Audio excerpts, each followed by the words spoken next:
Konsep kebudayaan. Budaya adalah keseluruhan kompleks yang mencakup pengetahuan, kepercayaan, seni, hukum, moral, adat istiadat, kemampuan, dan kebiasaan lain yang diperoleh manusia sebagai anggota masyarakat. Budaya beroperasi terutama dengan menetapkan batas-batas yang agak longgar untuk perilaku individu dan dengan mempengaruhi berfungsinya lembaga-lembaga seperti keluarga dan media massa. Batasan yang ditetapkan budaya pada perilaku disebut norma. Norma berasal dari nilai-nilai budaya atau kepercayaan yang dianut secara luas yang menegaskan apa yang diinginkan. Pelanggaran norma budaya menghasilkan sanksi atau hukuman, mulai dari ketidaksetujuan sosial yang ringan hingga pengusiran dari kelompok. Lalu, seperti yang terlihat di bagian di bawah ini, menjelaskan bahwa nilai budaya memunculkan norma dan sanksi terkait yang pada akhirnya mempengaruhi pola konsumsi.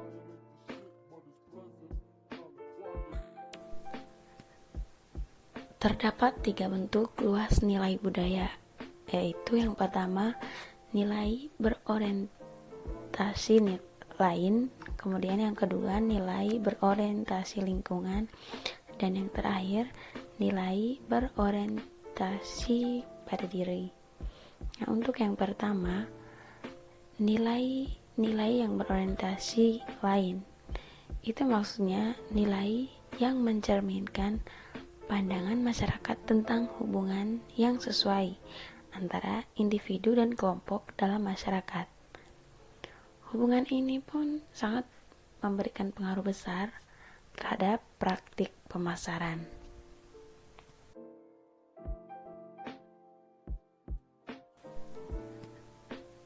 Terdapat 3 bentuk luas nilai budaya, yaitu yang pertama, nilai berorientasi lain, kemudian yang kedua, nilai berorientasi lingkungan, dan yang terakhir, nilai berorientasi pada diri.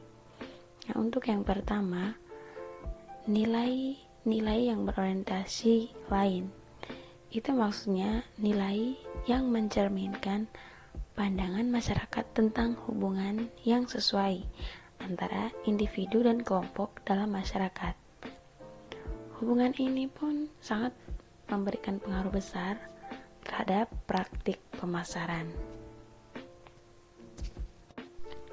Nilai-nilai orientasi lain meliputi individu atau kolektif, kemudian yang kedua berbicara mengenai usia muda atau tua, kemudian yang ketiga luas atau batasan keluarga, dan yang keempat maskulin atau feminin, yang kelima berbicara mengenai persaingan atau kerjasama, kemudian yang keenam perbedaan atau keseragaman.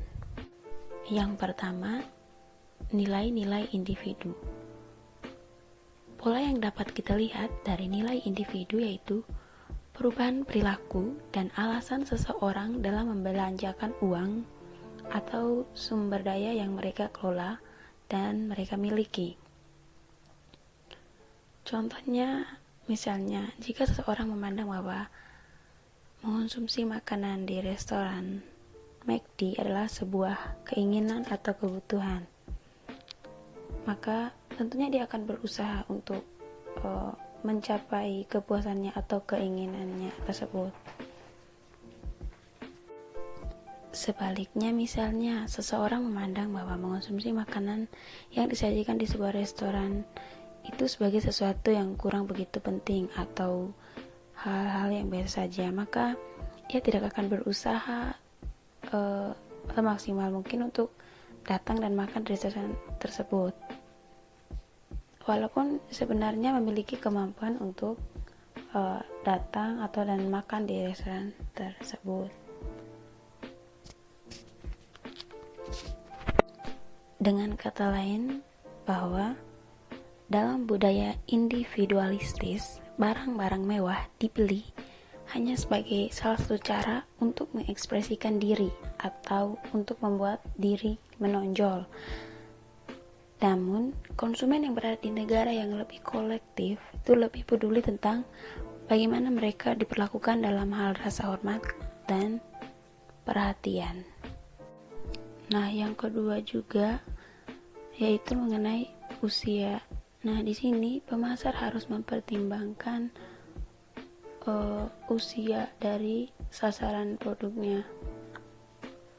Misalnya, konsumen yang berbasis ekonomi yang cukup kuat dan mempromosikan kepada kaum muda itu merupakan cara yang baik untuk memastikan bahwa produk kita akan dibeli.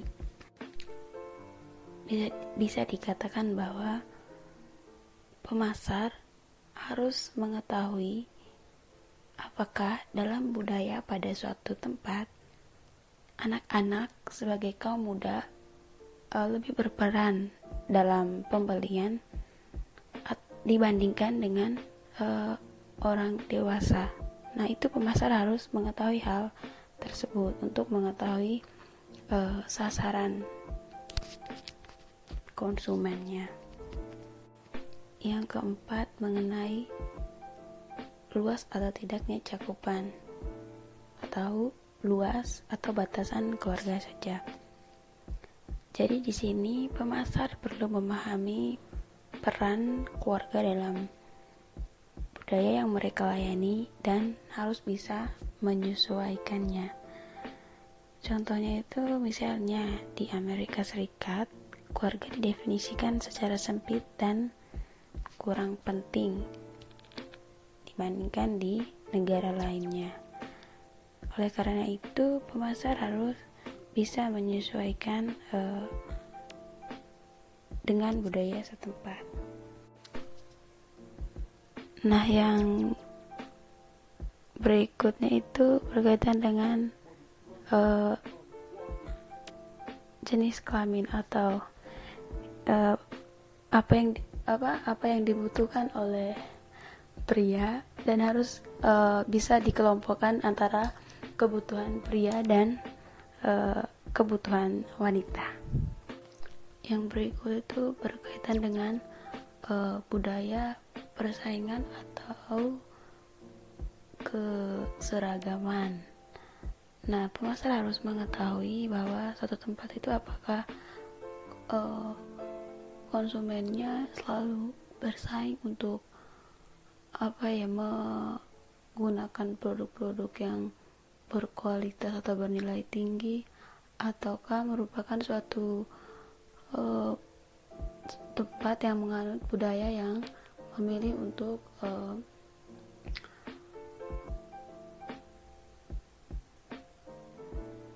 menggunakan produk yang sama dengan yang lainnya atau dengan konsumen lainnya.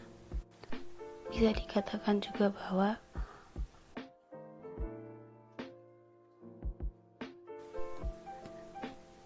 terdapat 3 bentuk luas nilai budaya, yaitu yang pertama nilai berorientasi lain, kemudian yang kedua nilai berorientasi lingkungan, dan yang terakhir nilai berorientasi pada diri. Nah, untuk yang pertama, nilai yang berorientasi lain, itu maksudnya nilai yang mencerminkan pandangan masyarakat tentang hubungan yang sesuai antara individu dan kelompok dalam masyarakat. Hubungan ini pun sangat memberikan pengaruh besar terhadap praktik pemasaran. Nilai-nilai orientasi lain meliputi individu atau kolektif. Kemudian yang kedua, berbicara mengenai usia muda atau tua. Kemudian yang ketiga, luas atau batasan keluarga. Dan yang keempat, maskulin atau feminin. Yang kelima, berbicara mengenai persaingan atau kerjasama. Kemudian yang keenam, perbedaan atau keseragaman. Yang pertama, nilai-nilai individu. Pola yang dapat kita lihat dari nilai individu yaitu perubahan perilaku dan alasan seseorang dalam membelanjakan uang atau sumber daya yang mereka kelola dan mereka miliki. Contohnya, misalnya, jika seseorang memandang bahwa mengonsumsi makanan di restoran McD adalah sebuah keinginan atau kebutuhan, maka tentunya dia akan berusaha untuk mencapai kepuasannya atau keinginannya tersebut. Sebaliknya, misalnya seseorang memandang bahwa mengonsumsi makanan yang disajikan di sebuah restoran itu sebagai sesuatu yang kurang begitu penting atau hal-hal yang biasa saja, maka ia tidak akan berusaha semaksimal mungkin untuk datang dan makan di restoran tersebut, walaupun sebenarnya memiliki kemampuan untuk datang atau dan makan di restoran tersebut. Dengan nilai orientasi diri. Yang pertama, aktif pasif. Kecenderungan dalam beraktivitas akan mempengaruhi pemasaran dalam suatu produk. Orang Amerika jauh lebih rentan untuk terlibat dalam aktivitas fisik dan mengambil pendekatan yang berorientasi pada tindakan terhadap masalah. Partisipasi dalam olahraga aktif sangat bervariasi di berbagai negara, terutama bagi wanita. Meskipun hal ini jelas membatasi pasar untuk peralatan olahraga di negara tertentu, hal ini juga mempengaruhi tema dan format iklan. Yang kedua, ada kepuasan sensual atau pemantangan.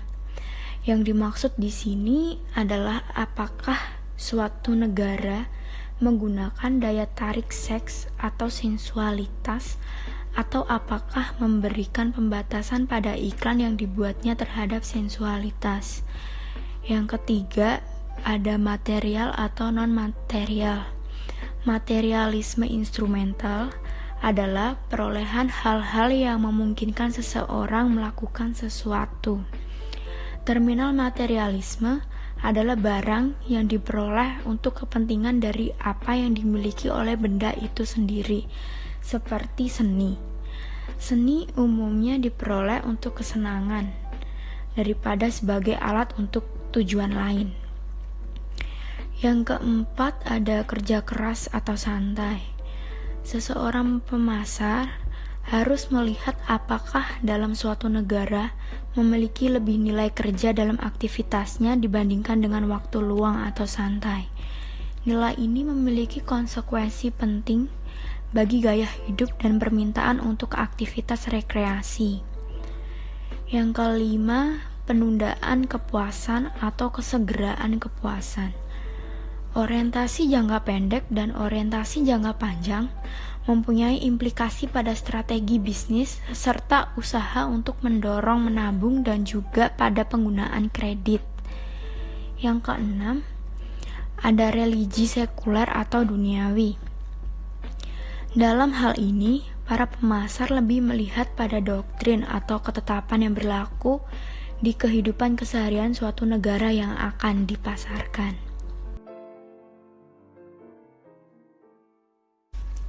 Nilai orientasi diri. Yang pertama, aktif pasif. Kecenderungan dalam beraktivitas akan mempengaruhi pemasaran dalam suatu produk. Orang Amerika jauh lebih rentan untuk terlibat dalam aktivitas fisik dan mengambil pendekatan yang berorientasi pada tindakan terhadap masalah. Partisipasi dalam olahraga aktif sangat bervariasi di berbagai negara, terutama bagi wanita.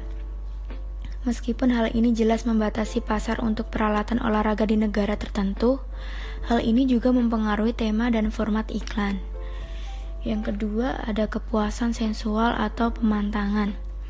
Yang dimaksud di sini adalah apakah suatu negara menggunakan daya tarik seks atau sensualitas, atau apakah memberikan pembatasan pada iklan yang dibuatnya terhadap sensualitas.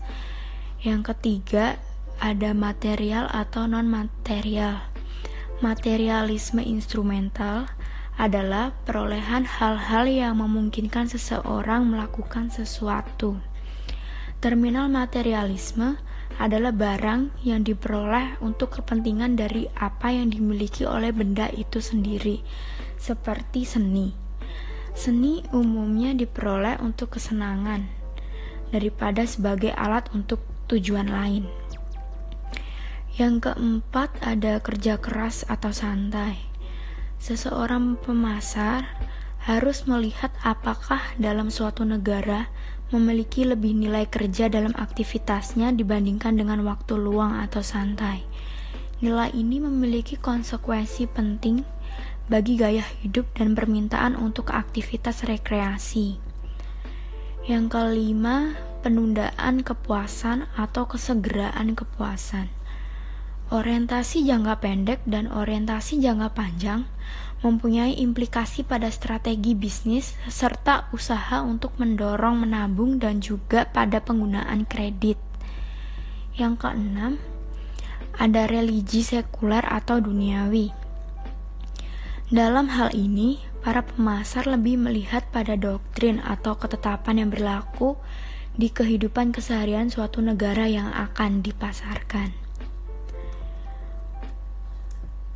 Variasi budaya dalam komunikasi nonverbal merupakan suatu bentuk dasar atau bentuk yang paling dasar dalam berkomunikasi, sehingga dapat membantu membentuk keadaan budaya di suatu daerah.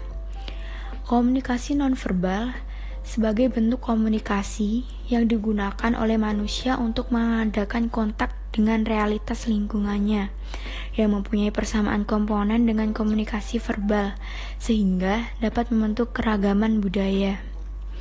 Faktor yang mempengaruhi komunikasi nonverbal, yang pertama ada waktu. Pengertian dari variasi waktu di antara budaya adalah dalam dua cara utama. Yang pertama, apa yang kita sebut perspektif waktu ini adalah keseluruhan orientasi terhadap waktu. Yang kedua adalah menempatkan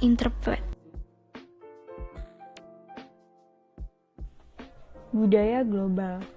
Isu penting yang dihadapi oleh pemasar adalah perluasan pada salah satu atau lebih pada budaya global konsumen atau pangsa yang tergabung. Beberapa budaya dikreasikan oleh globalisasi media massa, kerja, pendidikan, dan wisata. Beberapa kategori produk seperti telepon genggam dan internet, dan merek seperti Sony dan Nike menjadi simbol hubungan pada budaya ini. Ini tidak diimplikasikan bahwa merek ini digunakan pada iklan global yang sama, tetapi melainkan tema pokok dan simbol yang mungkin sama. Mungkin hal yang paling dekat dengan budaya global saat ini adalah pemuda perkotaan atau budaya anak muda. Pemasar menggunakan kesamaan di antara remaja lintas budaya untuk meluncurkan merek global. Dengan kata lain, dalam mengiklankan produknya, pemasar menggunakan model yang dapat dikenal para remaja di seluruh dunia seperti bintang olahraga, atau juga dengan mengiklankan pada bentuk keseluruhan dari lintas budaya tersebut. Demografi global. Demografi melukiskan populasi dalam hubungannya pada ukurannya, struktur, dan distribusi. Ukuran mengarah pada jumlah dari individu dalam masyarakat, sedangkan struktur menggambarkan masyarakat dalam hubungan dari usia, pendapatan, pendidikan, dan pekerjaan. Dan distribusi melukiskan lokasi fisik dari individu dalam hubungannya dari wilayah geografis dan pedesaan, pinggiran kota, dan lokasi perkotaan. Secara garis besarnya, pemasar melihat serta menyesuaikan keadaan tiap negara sesuai dengan demografinya.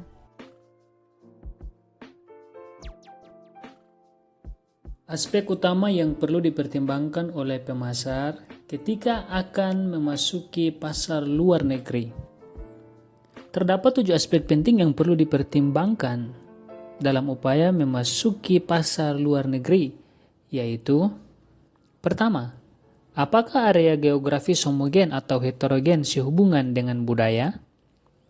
Kedua, kebutuhan apa yang dapat diisi oleh produk tersebut atau versinya dalam budaya ini? Yang ketiga, apakah cukup orang yang membutuhkan produk tersebut? Keempat, nilai atau pola nilai apa yang relevan dengan pembelian dan penggunaan produk tersebut? Kelima, bagaimana distribusi politik dan struktur hukum terhadap produk tersebut? Keenam, dengan cara apa kita dapat mengkomunikasikan tentang produk tersebut? Dan yang ketujuh, apa implikasi etis dari memasarkan produk ini di negara-negara tersebut? Yang pertama, apakah area geografis homogen atau heterogen sehubungan dengan budaya? Artinya bahwa ketika ingin memasuki pasar luar negeri, kita harus memahami tentang geografis dari negara tersebut. Apakah lebih bersifat homogen atau heterogen? Dengan demikian, kita dapat menawarkan produk sesuai dengan kebutuhan geografis setiap negara. Yang kedua, kebutuhan apa yang dapat diisi oleh produk ini atau versinya dalam budaya tersebut. Misalnya, sepeda dan sepeda motor melayani kebutuhan rekreasi utama di Amerika Serikat, tetapi mereka menyediakan transportasi dasar di banyak negara lain. Yang berikut, apakah cukup orang yang membutuhkan produk dalam membeli produk tersebut? Artinya bahwa penduduk Cina memiliki jumlah penduduk yang sangat banyak. Tetapi, apakah sebagian besar strategi pemasaran yang didasarkan pada analisis ke masyarakat Cina sungguh-sungguh tepat sasaran? Apakah produk-produk teknologi dari Amerika bisa laku di Cina? Yang kelima, bagaimana distribusi politik dan struktur hukum untuk produk? Mengapa demikian? Karena politik dan struktur hukum sangat mempengaruhi kebijakan-kebijakan dalam setiap negara. Dengan demikian, ketika kita hendak memasuki pasar internasional, kita juga harus memahami bagaimana distribusi ke luar negeri, bagaimana politik di luar negeri itu sendiri, bahkan struktur hukum yang sangat erat kaitannya dengan produk yang hendak kita tawarkan ke luar negeri. Karena semua ini sangat berpengaruh satu dengan yang lainnya. Yang berikut, dengan cara apa kita dapat mengkomunikasikan tentang produk untuk bisa masuk ke luar negeri? Pertanyaan ini memerlukan penyelidikan atas beberapa hal-hal penting yang perlu diperhatikan. Pertama, media yang tersedia dan siapa yang memperhatikan setiap jenisnya. Yang kedua, kebutuhan yang dipenuhi produk. Ketiga, nilai-nilai terkait dengan produk dan penggunaannya. Dan yang keempat, sistem komunikasi verbal dan nonverbal dalam budaya. Keempat hal ini menjadi unsur-unsur penting ketika kita hendak mengkomunikasikan tentang produk kita ke luar negeri. Dan yang ketujuh, saya akan menjelaskan tentang apa implikasi etis dari memasarkan produk ini ke negara-negara yang ada di luar. Analisa etika akan mempertimbangkan berbagai faktor, termasuk yang berikut ini. Antara lain, jika berhasil, apakah misalnya tingkat gizi rata-rata akan ditingkatkan atau diturunkan apabila kita produknya berkaitan dengan gizi? Yang berikut, jika berhasil, apakah dana yang dihabiskan untuk misalnya produk sereal akan dialihkan dari penggunaan lain yang berdampak jangka panjang lebih menguntungkan bagi individu atau masyarakat? Yang ketiga, jika berhasil, apa dampaknya terhadap produsen lokal, produk sarapan yang dikonsumsi saat ini? Sehingga hal-hal etis yang perlu kita pertimbangkan dalam kehidupan negara yang hendak kita tuju itu sangat perlu. Supaya produk kita bisa menunjang hajat hidup masyarakat setempat di negaranya. Dengan demikian produk kita bisa diterima secara tangan terbuka oleh konsumen-konsumen pada negara yang kita tuju. Terima kasih. Berikut ini kami menampilkan progres perusahaan Unilever yang mana mereka mampu untuk masuk ke pasar internasional dengan menghadirkan produk-produk mereka ke berbagai negara, khususnya produk deterjen, yang tentunya semua itu bisa mereka lakukan berangkat dari analisa perilaku konsumen yang baik, sehingga produk yang mereka tawarkan sungguh menjawab kebutuhan konsumen. Selamat menyaksikan.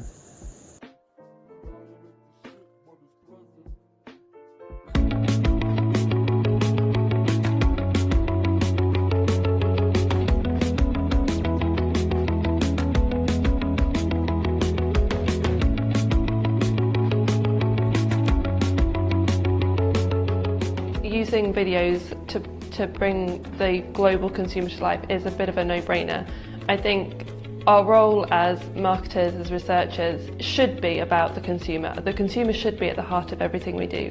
If we want to provide the right products and services to meet her needs, we have to understand her. It's about understanding her life, her motivations, her home, her family, everything to do with her life and everything to do with the context of her home. We compete in a global marketplace. Our consumers are global. They're completely all over the world. We simply can't go and meet everyone that we serve, all of the people that use our products. Even though we would like to go and spend more time with them, it's simply not possible to do.